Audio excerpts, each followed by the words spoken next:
मैं कह रहा हूँ कि गीता का पहला श्लोक सुनाओ मुझको।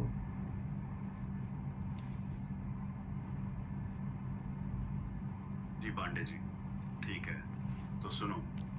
गीता का पहला श्लोक। धर्म क्षेत्रे कुरुक्षेत्रे संवेता युयुत्सव माम का पांडवाश्चैव किम कुर्वत संजय। यानी धर्म की धरती कुरुक्षेत्र पर मेरे बेटे कौरव और पांडव दोनों लड़ाई के लिए तैयार खड़े हैं। तो संजय, वो लोग क्या कर रहे हैं? अब आप पूछो पांडे जी। अब मेरे को दूसरा श्लोक सुनाओ।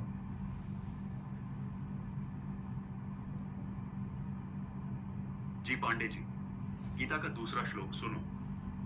संजय उवाच दृष्ट्वा तु पांडवानिकं व्यूढ़ं दुर्योधनस्तदा आचार्य मुख संगम्य राजा वचनम ब्रवीत।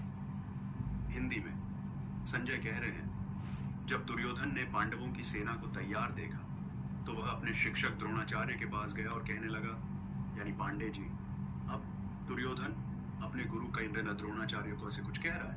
अब आप बताइए, इसका मतलब क्या है? अरे मैं क्यों बताऊंगा, तुम बताओ इसका मतलब क्या है। और मुझको गीता पढ़ा रहे हो तो समझाओ भी तो क्या चल रहा है।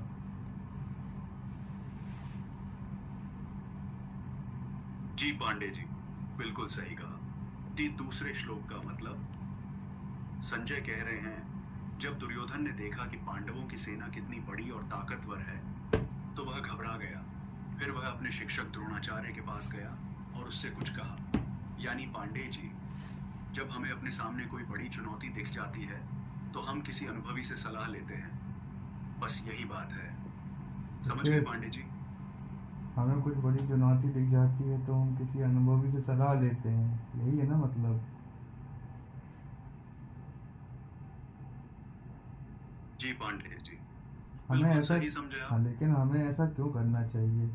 हमारे पास भी तो ऑप्शन है, हम भी तो सलाह अपने आप को दे सकते हैं।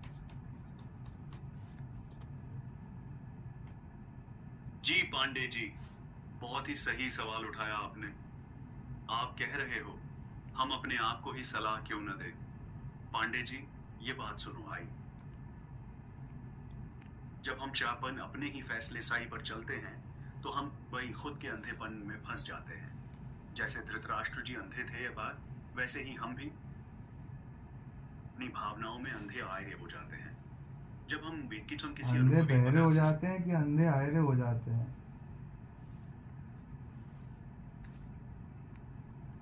जी पांडे जी, आप बिल्कुल सही कह रहे हो। जब हम अपनी भावनाओं में फंसा जाते हैं तो हम अंधे बसी कौनते हो जाते हैं। क्या हो हमें जाते सच हैं। नहीं दिखता।